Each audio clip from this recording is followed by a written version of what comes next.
Hey everybody, you know what time it is. It's Wednesday, November 6th, my favorite day of the week, New Comic Wednesday.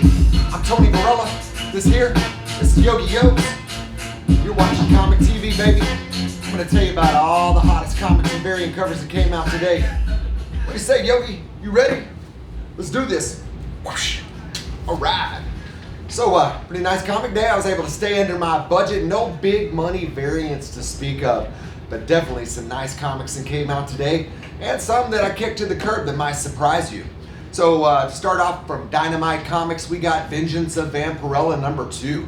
That's written by Thomas Nagowski, and we got Michael St. Maria doing the art, and this is a cover by Perillo. Did a fantastic job on here. I think Vampirella maybe lost a contact or something.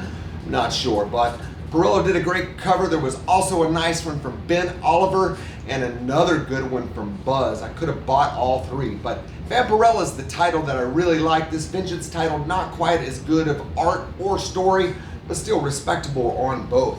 And let's see, from Image Comics, we got Coffin Bound #4. Now, a lot of people have been hating on this book, but I actually like it, and it was really weird in just the right ways for me. The writer is Danny Waters, and this book is, I can't stress how crazy it is. And Danny does the art and cover on that, and this will be the end of volume 1. And I think this is an extra size book. It seems a little extra thick, and man, I recommend that title. Another one I really recommend is a hot new one called Pandemica. This is #2, and it's written by Jonathan Mayberry, popular from V-Wars. And we got Alex Sanchez doing the art inside. Let me tell you, that art is really, really nice. He does the cover as well, and this book looks dope, so I hope you're on it because it looks very promising. Another one from Image, this is cover C of Spawn 302. It's written by Todd McFarlane, and Jason Sean Alexander is doing the majority of the art. We do have a little mini story about Spawn and her she shed at the very end. I want to say 2-3 pages. This cover is the Virgin Capulo and Todd McFarlane collabo. So a really nice one on that. And I think there's another cover out there with Spawn on it. So I'm looking to get that one in the future. One of the hottest new books today from Image is Undiscovered Country #1. This is written by Scott Snyder and Charles Soule. We got Giuseppe Camuncoli and Daniel Orlandini doing the art on that. And it looks good on both. It looks a little talky, if I'm being honest, but definitely a lot of spec value on this book because it has been optioned or bought by New Republic Pictures. I also went ahead and picked up this Jock cover. Jock's a fantastic artist, and there's plenty of exclusive variants as well, so make sure you check those out if you're into that title, and I'll let you know what I think on my next video. So from Valiant, we got KI6 Killers. This is 5 of 5, written by Claymore, and Fernando Dagnino is doing the art inside. Really loving that book. Definitely a sleeper hit. I don't know if that'll pick up heat in the future, but it definitely has been enjoyable, and that Jason Masters cover C is super dope. So that's it for the independents. Next we got DC, and we got Batman #82, written by Tom King. He's been stringing us along for the longest, man. I'm really sick of this book. Wrap it up. Wrap it up. He's only supposed to go to issue 85, and we do have Michael Janin back, so that's the nice diversion from John Romita Jr., which is what we've been getting lately, and I'm not a big fan of that. We do have this dope David Finch cover, and if you open that cover up, there's a laminated sheet, and you'll see Batman's dad playing the marionette there on Bane. That is David Finch, and he's got a couple of nice covers today, as does SKAN, who did the cover for this Deathstroke #49. Priest is doing the writing on that, and he's fantastic. He also does the writing on Vampirella, which I highly recommend. And we got some dope Fernando Passarin art. I recommend you check a look at that as well. Some big goings on in this issue, so it might have some spec value as well. Next, we got Genlock #1. This is written by Colin Kelly and Jackson Lansing, and Carlo Barberi is doing the art inside. And we got Dan Moore doing the cover as well, and there's a Jim Lee variant of that also. And this is the Rooster Teeth animated series, so it's definitely some spec value on that. I have not seen that series, so if you have, please let me know in the comments what you think of that and if it's worth checking out. Next up from Marvel, we got Savage Avengers number 7. Gary Duggan's doing the writing on that, and Pat Zurcher is the new artist on that title. And I've been enjoying it. There's some cool goings on in this. Looks like we're going to get Conan meeting up with Dr. Doom. Wow, I didn't see that coming. Dr. Doom's kind of making a resurgence in the Marvel Universe right now. He had a title out today that I'll be talking about in just a little bit. But that was a David Finch cover on that Savage Avengers. That's 2 dope covers he had today. So he's kicking ass. Another artist that's kicking ass is Tedesco, and he's been doing all the covers for this Daredevil series, which is dope. But last week, this title came out, and I was a little skeptical at first. It's the Last God, Book 1 of the Fellspire Chronicles. And but after reading it, honestly, it took a minute. But man, that book really captured me, so I'm anxious to see how that's going to turn out. Tedesco does a lot of covers, but not often a lot of interiors. And if you're familiar with Arsad Ribich's art, very similar in style to that, and I love it. So as I mentioned, Dr. Doom number 2, that first issue really blew me away, and I was able to get that Mike Deodato variant, and I was happy about that. We got Christopher Cantwell doing the writing on that book, and Salvador LaRocca doing a really nice job on the arts, and that cover is by ACO, or ACO, I'm not sure. We got Immortal Hulk number 26, written by Al Ewing, we got Joe Bennett back on the arts. Last book was so weird, man. If that book had not built up a lot of credit with me, I would have dropped it immediately because it was just as weird as it could be, as was the art. But Joe Bennett's back, and looks like it's getting back on track, and we got Alex Ross cover as usual, so spoiling us with those Alex Ross covers. Somebody else that's been spoiling us is Germ. Another dope cover from him. We got New Mutants number 1, Ed Brisson doing the writing on that, and Jonathan Hickman. And that is a Rod Rice penciled book.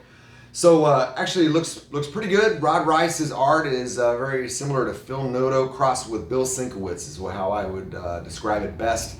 And looks like there might be some good stuff going on in that book, so I'm anxious to check it out. But so far, I think that X-Men have lost a little of the heat that Jonathan Hickman had garnered in the House and Weapon of X series. But also I'll tell you about X-Force in a little bit as well, so maybe got a couple nice new hot X-Men titles out, I hope. We got Old Man Quill number 11. This is a title that is just, man, I just can't quit you, Old Man Quill. I want to drop this book, man, but it's just good. Ultraviolet, Ethan Sachs is doing a great job on the writing. We got Robert Gill doing the art, and it's nice. The only thing I can complain about it is John Tyler Christopher, man. His covers are usually a lot doper than the ones he's been putting out on those. So, if I had to complain, and I will, it's those covers. Amazing Spider-Man number 33. I've been off Amazing Spider-Man for a couple of issues because I can't really stand Nick Spencer's writing, nor can I take Ryan Ottley's art. But we got Robert Gill switching over for the art, and we also got the start of the 2099 crossover.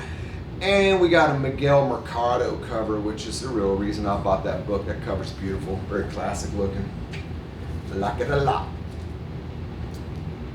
Miles Morales, number 12, probably the best Spider-Man title going right now. Saladin Ahmed's doing a great job on that writing, and Javier Garron's art is absolutely beautiful.